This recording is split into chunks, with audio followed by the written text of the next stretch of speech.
ఇంకా కేటీఆర్ మాత్రం అరెస్ట్ అవ్వలేరు. ఏం జరుగుతుంది అసలుకి? నిజంగా కేటీఆర్ ని అరెస్ట్ చేయలేకపోతున్నారా, లేదా కేటీఆర్ ని అరెస్ట్ చేస్తే రాష్ట్రంలో మళ్ళీ తెలంగాణ సెంటిమెంట్ వచ్చే అవకాశం ఉందా? మరో ఉద్యమం తెరపైకి వస్తుందా? మాట్లాడదాం. మనతో పాటు గిడంగుల మాజీ కార్పొరేషన్ చైర్మన్ మాజీ, అలాగే స్వర్గీయ సాయిచంద్ గారు సతీమణి రజనీ సాయిచంద్ గారు ఉన్నారు. మాట్లాడదాం. అక్క నమస్తే. నమస్తే. కేటీఆర్ అరెస్ట్ అనే వార్తలు చూసినాము, బాగా హడావిడి, ఏసీబీ విచారణ, నందినగర్ లో హై టెన్షన్. కానీ ఏం జరగలేదు. కేటీఆర్ లోపలికి వెళ్ళి మాట్లాడి బయటకు వచ్చి హాయిగా నవ్వుతూ సమాధానం ఇచ్చారు. ఇంట్లోకి వచ్చినారు, మళ్ళీ తెలంగాణ భవన్ లో కూడా కార్యకర్తలను ఉద్దేశించి మాట్లాడినాడు. ఏం జరిగిందంటారు? ఏం జరుగుతుందంటారు? రాష్ట్రంలో ఏం జరుగుతుందంటే వాళ్ళకు ఒక ఫోబియా, ఒక భయం పట్టుకుంది. ఈ రాష్ట్రంలో మనం ఇచ్చిన హామీలను నెరవేర్చే పరిస్థితి లేదు. ఎలక్షన్ ముందు మనం ఒక స్టంట్ చేసినాం. ఏం స్టంట్? కాంగ్రెస్ పార్టీ, నేను చెప్పేది ఎలక్షన్ ముందు కాంగ్రెస్ పార్టీ ఒక స్టంట్ లా, ఎలక్షన్ స్టంట్ లా తీసుకొచ్చింది 6 గ్యారెంటీలని. ఆ 6 గ్యారెంటీలను అమలు చేసే పరిస్థితి లేదు. అంతెందుకు, ఉన్న వ్యవస్థ ఒక సిస్టమ్ ఒకలాగా నడుస్తుంది, ఆ సిస్టమ్ ని క్రమబద్ధీకరంగా నడిపే పరిస్థితిలో కూడా లేదు. కాబట్టి ఈ వైఫల్యాలను అన్నిటిని ఎవరైతే చూపుతుర్రు? బీఆర్ఎస్ పార్టీ ఎత్తి చూపుతుంది. కేటీఆర్ గారు ప్రధానంగా దీనికి వర్కింగ్ ప్రెసిడెంట్ గా ఉన్నారు, ఎత్తి చూపుతున్నారు. హరీష్ రావు గారు ఎత్తి చూపుతున్నారు. అలా మేజర్ గా ఎవరైతే క్వశ్చన్ చేస్తున్నారో, ఎవరైతే ప్రజల పక్షాన్ని ఉంటున్నారో వాళ్ళను, లేదు తెలంగాణలో తెలంగాణ అనే పిలుపు ఎక్కడ దేశంలో ఇన్నా ఫస్ట్ వచ్చే పేరేంటి? కేసీఆర్ గారు. కాబట్టి ఈ మార్కును పోగొట్టాలంటే మన మైనస్లను ఎవరు గుర్తించద్దంటే అవతలోలను మైనస్ చేసి ఏదో ఒక రకంగా ఇబ్బంది పెట్టాలి. అందులో ప్రయత్నమే సంవత్సర కాలం నుంచి ప్రతి నెల ఏదో ఒక కేసు అంటారు. ఆ కేసు ఏడ నిర్ణయం జరుగుతుంది అంటే గాంధీ భవన్ లో నిర్ణయం జరుగుతుంది. ఇక పలానా ఫోన్ ట్యాపింగ్ అంటారు, ఇంకోసారి ఫ్యామిలీ జోలికి వస్తారు, ఇంకోసారి సినిమా యాక్టర్లను పెట్టి ఏదో ఒక రకంగా మంత్రులే మాట్లాడుతుంటారు. మొన్న ఫార్ములా ఈ రేసుకి సంబంధించిన ఇష్యూ మీద విచారణకు వెళ్తున్నప్పుడే కాంగ్రెస్ రేంజ్లోనే చూస్తున్నాం. ఇప్పుడు అయిపోతారు అరెస్టు, గంటలు అవుతారు అరెస్టు, రేపు అవుతారు అరెస్టు, ఇంకా చూసుకోండి కొత్త సంవత్సరం. ఇలా అనేక వార్తలు వాళ్ళు మాట్లాడేది చూస్తున్నాం. ఒక కేసు విషయంలో చట్టబద్ధంగా న్యాయబద్ధంగా ఆ కేసు సిబిఐకో లేకపోతే ఈడీకో అప్పచెప్పినప్పుడు వీళ్ళకప్పుడే లీకులు ఎట్లా వస్తాయండి? కాబట్టి వాళ్ళకి ఎంతసేపు కేటీఆర్ గారిని టార్గెట్ చేద్దామా, కేసీఆర్ గారిని మానసికంగా ఇంకే రకంగానైనా ఇబ్బంది పెడదామా? అసలు బీఆర్ఎస్ పార్టీ మమ్మల్ని క్వశ్చన్ చేయకపోతే ప్రజలు ఇప్పుడు అంతలా క్వశ్చన్ చేస్తారా? లేకపోతే చేసినా కూడా ప్రజల్ని ఏదో రకంగా ఈ పోలీస్ వ్యవస్థను అడ్డు పెట్టుకుని ఏదో రకంగా ప్రజల్ని ఇబ్బంది పెట్టినా ఎవరు అడిగే వాళ్ళు ఉండరు. ఈ రకమైన ఆలోచనతో కాంగ్రెస్ పార్టీ ఉంది, రేవంత్ రెడ్డి గారు ఉన్నారు. కానీ ముఖ్యంగా చూసుకుంటే రాష్ట్రంలో ఇక్కడ కేటీఆర్ అరెస్ట్ చేయాలంటే రేవంత్ రెడ్డి ఎప్పుడో చేస్తుండే, కాంగ్రెస్ ప్రభుత్వం చేతిలో పనే కదా, చేయాలంటే ఎప్పుడో చేస్తుండే అని కూడా మాట్లాడుతున్నారు. ఇప్పుడు ప్రభుత్వం చేతిలో పని అంటే దానికి కూడా ప్రజలు ఊరుకోరు కదా.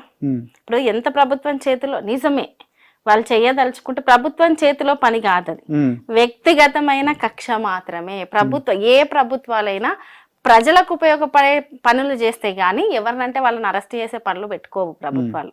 కాబట్టి ఇది ప్రభుత్వం చేసే పని కాదు, వ్యక్తిగతంగా కక్ష పెట్టుకొని చేస్తున్న పనులు. ఇది ప్రతి ఒక్కరికి తెలుసు. తెలంగాణలో చిన్న స్కూల్ పిల్లోని అడిగినా చెప్తారు, సాఫ్ట్వేర్ ఉద్యోగిని అడిగినా చెప్తారు, ఇక్కడ ప్రభుత్వ ఉద్యోగులు అది కేసే లేదు, అందులో అవినీతే లేదు. క్లియర్ గా కేటీఆర్ గారు చెప్తారు 55 కోట్లకు సంబంధించిన ట్రాన్సాక్షన్ జరిగింది, ఇచ్చినాము, అది అధికారికంగానే ఇచ్చినామని చెప్పి. ఒకటండి, దాని గురించే కదా ఇప్పుడు మీరు కేబినెట్ మేము అధికారులకు చెప్పి ఒక మంత్రిగా జిహెచ్ఎంసీ పరిధిలో మేము ఇష్యూ చేసినాము, ఆ రైట్స్ ఉంటాయి జిహెచ్ఎంసీకి. నాకు ఎంతసేపు నా ఉద్దేశము హైదరాబాద్ అభివృద్ధి, హైదరాబాద్ బ్రాండ్ ఇమేజ్ పెంచడమే. దాని వల్ల ఇక్కడ ఖర్చు పెట్టింది 55 కోట్లు మాత్రమే, ట్రాన్సాక్షన్ జరిగింది అంత మాత్రమే. కానీ హైదరాబాద్ కు పెట్టుబడుల వలస వచ్చింది. అంతేకాకుండా బ్రాండ్ ఇమేజ్ ఏ స్థాయిలో పెరిగింది. తదనంతరం మీరు ఆ ఫార్ములా ఈ రేస్ ని కంటిన్యూ చేయలేకపోవడం అనేది మీ ప్రభుత్వ అసమర్థత. ఇప్పుడున్న కాంగ్రెస్ పార్టీ ఫర్దర్ ఈ సంవత్సరం నిర్వహించాల్సింది నిర్వహించాలి. సామాన్యులకు ఏం ఉపయోగం ఉందంటే ఏం చెప్తారు? ఈ కార్ రేస్ వల్ల మధ్య తరగతి సామాన్యులకి ఎప్పుడు గాని కొన్ని నగరాల్లో ఆ నగర అభివృద్ధిలో ఇటువంటివన్నీ భాగమే. ఈ ఫార్ములా ఈ రేసుకు సంబంధించి ఎంతమంది సెలబ్రిటీస్ ప్రపంచ వ్యాప్తంగా ఈ హైదరాబాద్ నగరం మీదకి దృష్టి మళ్ళింది. కానీ మధ్య తరగతి ఎలక్ట్రిక్ వాహనాలకు సంబంధించిన ఒప్పందాలు చేసుకోవడానికి ముందుకు వచ్చినది చూస్తున్నాం. అంతెందుకు, ఇప్పుడు ఒకవేళ ఒక క్వశ్చన్ అడుగుతాను, ఒలింపిక్స్ నిర్వహిస్తారు కదండి, ఏం ఉపయోగం సామాన్య రైతుకు ఒలింపిక్స్ వల్ల ఏం ఉపయోగం? వాళ్ళకు కూడా అంటే ఒక ఒలింపిక్స్ లో కానీ క్రీడా రంగంలో రానివ్వడానికి వాళ్ళ జీవితంలో ఎక్కడైనా అది రానియడం అనేది మన ఖ్యాతి. ఇప్పుడు మన దేశ ఖ్యాతిని పెంచే విధంగా తీసుకునే నిర్ణయాలు, లేదు రాష్ట్ర ఖ్యాతిని పెంచే విధంగా తీసుకునే నిర్ణయాలు ఆ రాష్ట్ర అభివృద్ధిలో భాగమే. ఆ రాష్ట్రానికి పెట్టుబడులు వస్తాయి, ఆ రాష్ట్ర అభివృద్ధి లేదు బ్రాండ్ ఇమేజ్ పెరగాలి అంటే ఇటువంటివి ఎక్కడ సాధ్యం కాలేదే. చంద్రబాబు నాయుడు గారు కూడా ప్రయత్నించారు, కాలేదే. ఎవ్వరికి సాధ్యం కాని పని అతి తక్కువ ఖర్చుతో హైదరాబాద్లో కేటీఆర్ గారు ఒక ఐటీ మంత్రిగా నిర్వహించారు. అది నా బాధ్యత, నా రాష్ట్రానికి పెట్టుబడులు అవసరం, నా రాష్ట్ర యువతకు ఐటీ సెక్టార్లో నెక్స్ట్ జనరేషన్కి చాలా కంపెనీలు రావాలి, ఉపాధి కలగాలి, రాష్ట్ర ఖ్యాతి అనేది ఎక్కడికో వెళ్ళాలనేది. కానీ ముఖ్యంగా కేటీఆర్ ఇక్కడ 3 తప్పులు చేసినాడు. ఒకటి, క్యాబినెట్ మీటింగ్ లేకుండా ఆ డబ్బులను హవాలా పంపించడము. రెండోది, రిజర్వ్ బ్యాంక్ సంబంధించి పర్మిషన్ తీసుకోవాలి డాలర్ రూపంలో డబ్బులు పంపించాలంటే. మూడోది, ఎన్నికల కోడ్ రాష్ట్రంలో అమల్లో ఉంది, అదంతా చూడకుండా డబ్బులు పంపించారు. ఈ రోజు విచారణలో వాళ్ళు ఒకటి చెప్పారు కేటీఆర్ గారు, అడిగిన ప్రశ్నలే మళ్ళీ 50 సార్లు అడిగినా ఎగ్జాక్ట్లీ సీఎం గారు ఒక స్క్రిప్ట్ ఇచ్చారా, ఆ స్క్రిప్ట్ లో ఉన్న ప్రశ్నలను అవి 3 ప్రశ్నలైనా దాన్ని పదే 100 సార్లు అడిగినా సమాధానం మాత్రం ఒక్కటే, అక్కడ ఎక్కడ అవినీతి జరగలేదు అని. ఒకటి, ఆల్రెడీ మేము ఎలక్షన్ కంటే ముందే ఆమోదించినాం కాబట్టి తర్వాత పంపించిన డబ్బులు అని చెప్తున్న సంగతి చూస్తున్నాం. ఇక్కడ జరిగింది ఎంతంటే ఆ కంపెనీ కూడా బయటకు చెప్పింది కదా, అవును ట్రాన్సాక్షన్ జరిగిందని. ఒకసారి ట్రాన్సాక్షన్ జరిగినప్పుడు ఆర్బీఐ ఆమోదం లేకుండా ఎలా వెళ్తుంది? ఇప్పుడు మీరు కొత్త కేసు బనాయించడానికి మీరు ఏదేదో చెప్పినంత మాత్రాన, మీరు 100 మాట్లాడినంత మాత్రాన అవన్నీ వాస్తవాలు కావు కదా. సరే, ఏదేమైనప్పటికీ ఎన్ని అక్రమమైన కేసులు పెడదామని చూసినా, ఎన్ని రకాలుగా మా మీద అవినీతి ఆరోపణలు చేసినా మాకు న్యాయాల మీద చట్టాల మీద నమ్మకం ఉంది. అందుకే మీరు విచారణకు పిలిచినప్పుడు మీ మీద నమ్మకం లేదు. ఫస్ట్ మొన్నటికి మొన్న నరేందర్ రెడ్డి గారి విషయం, లగచర్ల ఇష్యూలో మాజీ ఎమ్మెల్యే నరేందర్ రెడ్డి గారి విషయంలో ఒకటి చూసాం. నేను విచారణలో చెప్పని విషయాలు కూడా రాసుకున్నారు అనేది బహిరంగంగా మీడియా ముందే ఇచ్చిరు అని చెప్పారు.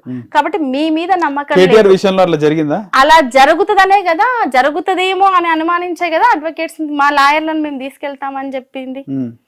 కానీ చూస్తే ఆయన విచారణకి వెళ్లే ముందు చాలా టెన్షన్ లో ఉన్నాడు కనబడ్డది, ఫ్రస్ట్రేషన్ లో ఉన్నాడు కనబడ్డది. రేవంత్ రెడ్డిని బాగా తిట్టిపోయిండు, సాయంత్రం కూల్ గా మాట్లాడినాడు.